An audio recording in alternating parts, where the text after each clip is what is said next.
Hello, this is Notaspringchick, and I don't know about you, but when it comes to stretching your dollar in the kitchen, there's always something you can do. Because I don't know about you, is I hate to throw things away, especially if it was good food to start with. But at the same point, I don't like to eat things that are rotten. And sometimes, like for example, we buy these key limes. See? That it really is lime. Well, they're great to go in your tea. They're great, and also if you put a little bit of citrus in your water, it helps to digest your food. It would also help settle your stomach. Yeah. Now these come in a package. There's 2 pounds in these for 99 cents, of course from the 99-cent store. Or you can choose to buy them at the regular store. Which are 1 pound for $2.99. So we buy it at the 99-cent store. But the challenge with this is they give you so many, because these are little, right? That even if you use them, they end up going like this. Like that. Actually, if you want to listen to it. Yeah, you could kill a person if you were to use that in a tennis racket. Now there's 2 ways. So first of all, a lot of people would actually throw these away. I would not recommend putting them in your garbage disposal. I did that and they had to be fished out. They're very hard. They're very hard. Yeah. Oh, actually, maybe we'll turn this off for a minute. Hold on a minute. Yeah, we're cleaning. We're doing many things today. Yeah. Some of these you could actually drive nails with. I think they're so hard. You probably could. I mean, they're pretty hard. So there's 2 ways of doing it. One is you can put it in between your fingers and cut it. And risk cutting your fingers. Yes. Or what I have done is my bagel cutter. Which does work really well. I put the lime into the bagel cutter. And you use a bread knife. The bread knife really works well at cutting that with. It does. And so by doing that, you just, let's just put it this way. This way, I don't have to risk cutting my fingers. Yeah, it just goes right through. You know, actually turn one of them over, turn it over on your side and just push the knife against it and show you how, without doing it. Yeah. You don't cut because it, You want to see it this way? Yeah, this showed it. Yeah, see? That's okay. You don't need any more evidence than that. You heard how hard they are. You really, you know, if you're not really confident with the knife, don't ever do that. Yeah. And believe me, the knives are sharp. As you can see, watch this. See, look at that. That's the same thing that you couldn't cut before.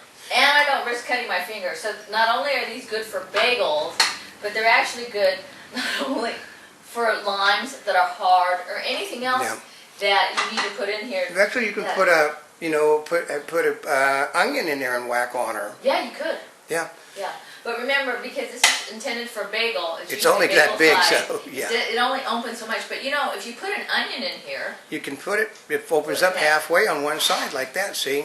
Well, actually, you could do that. Yeah, and then you go like that. See? Oop. Uh-oh. I think she. Break it. No, she didn't break it. She did break it. Don't tell me I broke it. Oh. No, she popped it out of its spring. Because I really do like that. Well, she doesn't. She tends sometimes. Well, you usually don't cut it up, pull it all the way apart. Yeah, but they're supposedly meant to be that so you can really clean them out. But she pushed it beyond this extreme, which is why she's, known as painkiller, not a spring chick. What? Well, because they know that when they sell her something, they better take some painkiller first because it may get broke. Oh. So anyway, this is really handy. So part of it, now we've got all these halves, and of course, a juicer works really, really well. Yeah. If you don't have a juicer,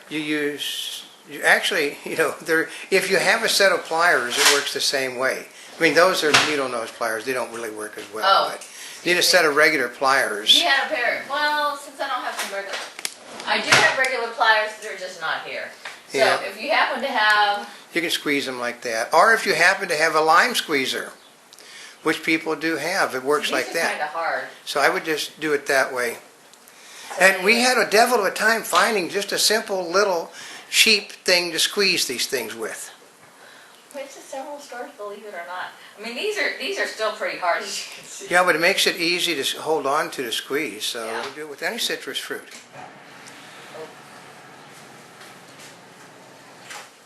because as I said, this is done because we lived in California, we used to go buy, cases, like a box of citrus fruit at a time. We would eat some of the stuff, but we'd also make juice out of the rest of it. We'd have fresh juice, and then we'd also do this to save the juice. Did you ever dehydrate citrus fruits? You can. We have done that, remember? Oh, that's right. We did those with the mandarin oranges yeah. other times. So anyway, on these, of course, old cam shows me how to push it down.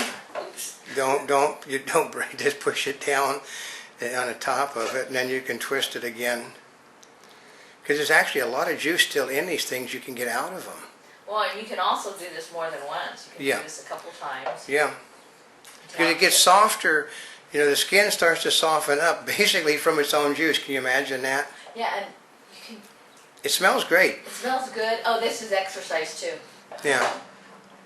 It does take some effort to do this. Yeah, but when we got to growing our own oranges, that's when it became not so much fun because... Oh yeah, because you had a lot of them. Yeah, we would go through this. We even had, we got the automatic juicers, and it basically you would wear your wrist out pushing the thing down the juice. We're doing these with key limes, but you can also, of course, like you said, do it with other citrus juices. Any citrus fruit. Lemon, orange.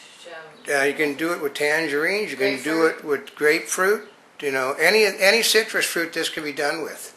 And then, of course, you have all your juice. I'm putting it in a strainer. This happens to be a gravy strainer. Yeah. Because this is the closest thing to something I need. And it's not really a lot of juice, but still, it's good stuff, and you can save it. Well, part of it is you I don't have 2 pounds. If I wanted to, I could. You could fill it halfway. You could make more. So, but this is just to show you how. These are the bad ones that we had. And part of this is to show you that when you've got your key limes and they're hard as a rock, you don't have to throw them But away. you don't have to do this next step, except if you want, if you want to save it. Okay. Because this is just showing you how to reconstitute it. Say you wanted to do this whole 2-pound bag, or say you had a 2-pound bag that got hard. Yeah. And we'll imagine, and this represents the 2 pounds that got hard. You simply now put it in your, what did I do with my load? You put it in the thing and you boil it. That's all there is to it. Well, the other part is if you wanted to, you could make lime You can make lime juice. Limeade. You can make actually limes with mint are, like those mint juleps. Yeah. They're so unbelievable. That's right. And you want to make a limeade, you take a couple of you take this stuff, mix it with some water, and dump a couple of quartered good limes in with it, and you've got a great thing of limeade. So that's, and then... You might want some sugar, cane sugar. Actually, we've got some cane sugar. You do it, you add a little bit, actually we do have cane sugar, you could do that. We're just showing you organic sugar. How to reconstitute it to save it. Yeah, because part of it is, the only place these things were going was in the trash or the compost. Because they're so hard you can't compost them. You can now. You can now. Because they're soft again. But before they were extremely hard. Now they're not. I mean, like I said, you could have killed somebody throwing those at them. It's a deadly weapon. Now they're soft once again, so they can be composted. But you bring your juice to a boil. After the juice is done boiling, then you just let it cool off. You put it in a container and put it in the freezer. Actually, you can put it in the ice box like this now for a while. Oh. Because when you boil it, it reconstitutes it, which means it brings it back to life again, and you have a new dead period for it. Oh. If it's in the freezer, it stops it. Okay. But if you just take it after it's been boiled, like it's been now, you put it in your closed container, take it in, put it in your ice box, and it's good for, some time now if you want to use it.